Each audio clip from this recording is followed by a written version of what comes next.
This is the Louie T Network. In the lab room.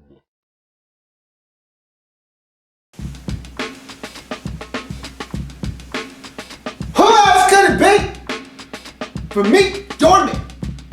Louie T, welcome. You are in the lab room. I, of course, am your host, Louie T. Thank you for joining me. Woo! Playoff football is all about styling and profiling. Woo! Postseason time. And every team has a journey, a road to the playoffs. This is the Cincinnati Bengals. The number 3 seed in the AFC playoffs, it came the hard way.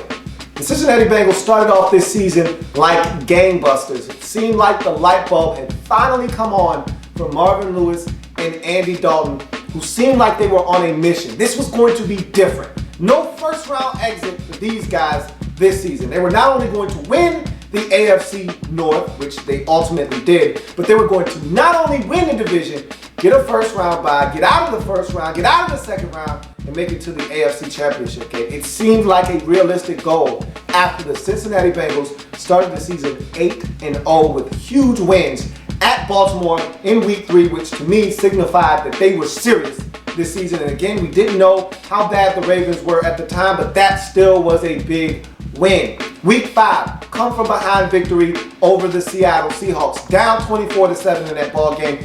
And Andy Dalton and his troops rally back and steal that ball game from the Seattle Seahawks, 27-24. Week 8, at Pittsburgh, to me, another big time win on the road within the division that screamed to me, we're serious this time.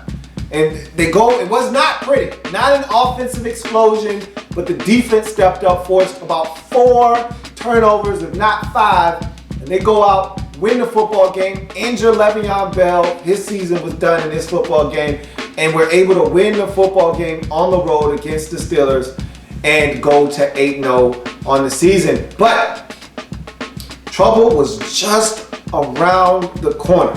When all seemed like it was good in Cincinnati, they would lose at home on a Monday night. Reminiscent of the Cincinnati Bengals of the past.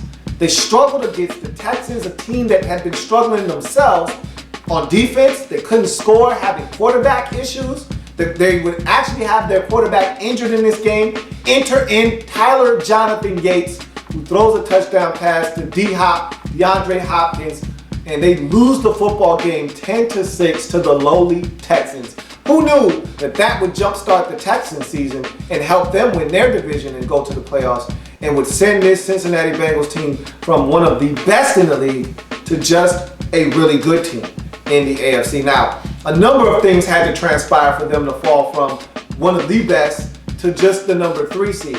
They would go on and lose the very next week after their first loss to the Texans. They would lose at Arizona in a high-scoring shootout contest. Very entertaining football game, but they fall short 34-31. They come back after that, win 2 straight games in blowout fashion, and look to be poised. Again, another trait that we haven't seen from this team, to be able to overcome adversity. Well, they did that with those 2 big wins, setting up a huge Week 14 showdown with the Pittsburgh Steelers, who all of a sudden were gaining ground on this Cincinnati Bengals team for the AFC North Division lead. Cincinnati at home in the jungle. You're thinking they got the Steelers right where they want them. And early in the game, we're talking first or second possession, Tyler Eifert goes down and Andy Dalton breaks his finger. Next thing you know, the Steelers run away with this ball game and win in Cincinnati. But A.J. McCarron comes in as a backup and goes 2-1 down the stretch.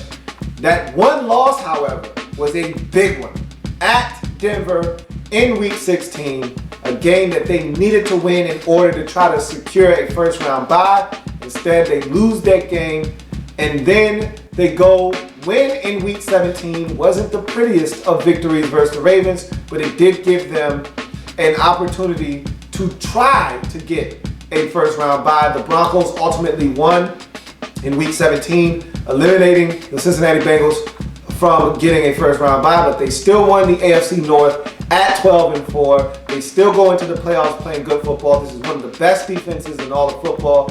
The question is, will Andy Dalton be able to play in Wild Card Weekend? Whether he is or not, they get the draw of the Pittsburgh Steelers for the third time this season. Steelers feel very confident that they can go into the jungle and win. We'll see what happens with this Cincinnati Bengals team. One thing's for sure, this season turned out vastly different the minute Andy Dalton broke his finger. Had he not broken his finger, I'd like to think that this team might not only be a team on a bye in Wild Card Weekend, but they might even have the #1 overall seed in the AFC playoffs. It's too late to look back now. You can only go forward from here. And if you're the Cincinnati Bengals, you have an opportunity to still do something major. Gotta win in the postseason for that to occur. That's the Cincinnati Bengals and their road to the playoffs. There's plenty more where that came from. While you're here, subscribe to the channel. If you want more Louie T, be sure to follow me on Twitter at @InTheLabRoom, or you can like the Facebook page at In the Lab Room. That's In the Lab Room on Facebook and at In the Lab Room on Twitter. Don't forget, subscribe to the channel if you haven't already done so.